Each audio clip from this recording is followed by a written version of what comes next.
doing today, people? Welcome to a brand new episode of the Rich Sports Report with your favorite host, your only host, Cozy Rich. Got me fucking up the mic already. Now, it's going to be a very interesting show because we got a lot going on over the last week and a lot upcoming as well.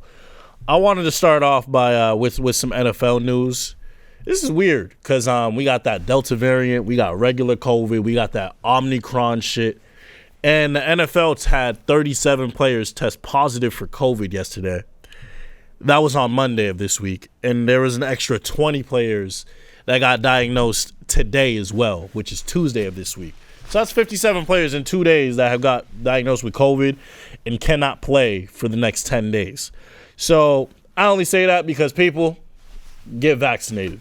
If the NFL players who get paid hundreds of thousands to millions of dollars and get tested weekly are dealing with this shit, then definitely we need to deal with it as well. Now, forget all that. I want to talk about the Chiefs beating the Raiders over the weekend.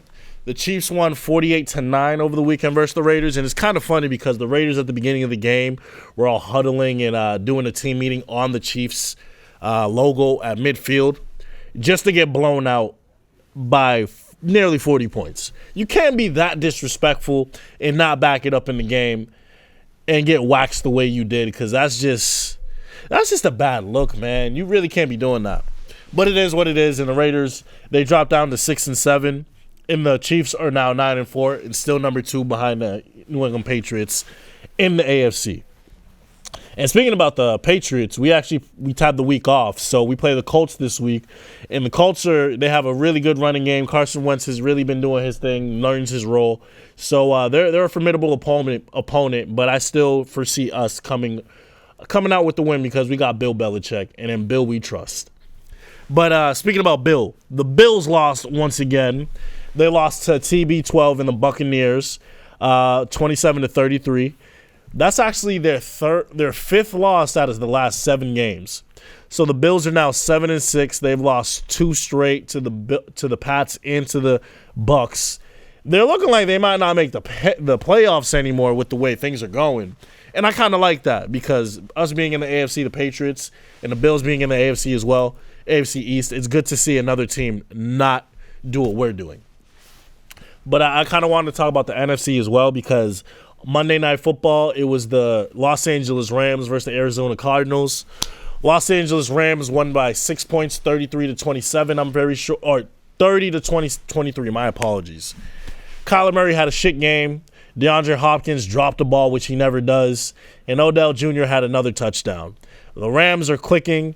The Cardinals just look like they had a bad game, but I don't think that's going to dwell on them for the rest of the season because they're 10-3. They still got the best record in the league, and they're still the top seed in the NFC. So I think the NFC is a 4-team race between the Packers, the Bucks, the Rams, and the Cardinals. And honestly, who comes out of that, I don't know because they all got great quarterbacks, they all got great teams, and they got great defenses as well. So it's really anyone's pick as to who comes out. But if you're going to ask me, I'm picking the man who has 7 Super Bowls, which is Thomas Edward Brady. So I foresee the Bucks coming out of the NFC. But I want to talk about basketball real quickly. Let's give a quick recognition or some quick recognition to my boy Steph Curry. He is playing the Knicks tonight. By the time you guys are watching this episode, he will have broken Ray Allen's 3-point record of 2,973 threes, I'm very sure it is, to become the league leader in threes. And he did it in about 500 less games, which is absolutely insane. So Steph Curry is going to break the 3-point record tonight. It's not if, it's when. He plays the Knicks, so I hope he goes for 50 while doing that. And I'm going to pray for the Knicks tonight because I feel like the Warriors are going to wax that ass as a result of Steph going for the record. But let's also talk about Russell Westbrook and the Los Angeles Lakers, even though they don't deserve to be getting talked about because all they do is fucking lose. Russell Westbrook has been talked about internally with the Lakers about essentially being traded. They have been looking to trade him possibly for Ben Simmons, possibly to the Pacers for some players and some picks. I don't know how you trade Russell Westbrook in his albatross of a contract. This man's getting paid $91 million over the next 2 years.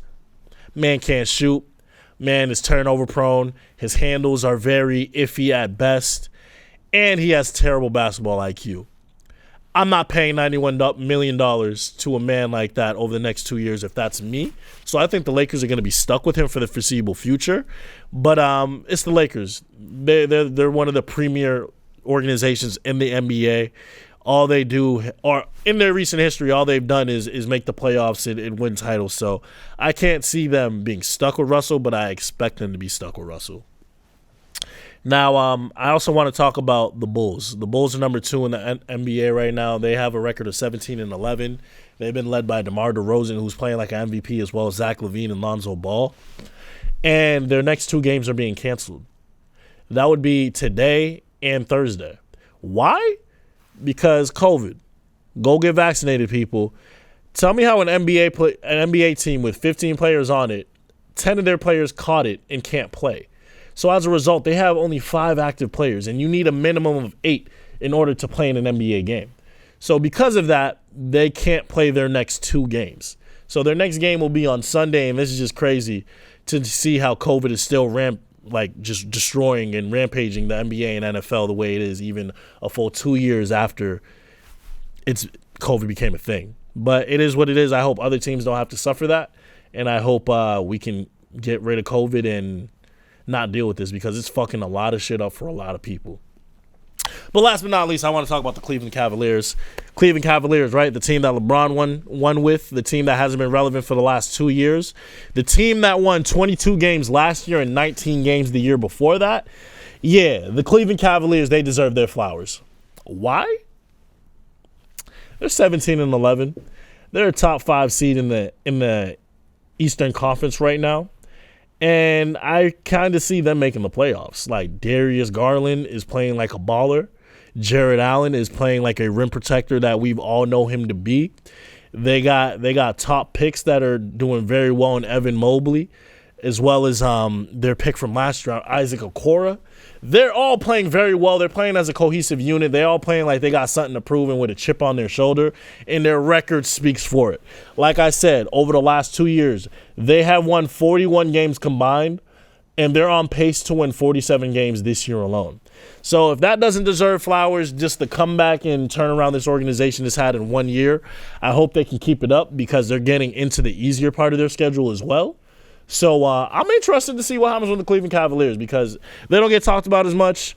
Their team doesn't have many superstars or any all-stars either, and they're still out here beating good teams. So they deserve a round of applause. They deserve their flowers, and I can't wait to see what happens with the Cavs. I know they ain't going to do anything in the playoffs because they lack experience, but just seeing them come this far after LeBron left them, it's just good to see. That's really all I got for you guys this week. Like I said, there's a lot of things upcoming. There's a lot of things that happened. When you guys are watching this, Steph Curry will be the league's new three-point champion, three-point record holder, and we'll just keep adding to it.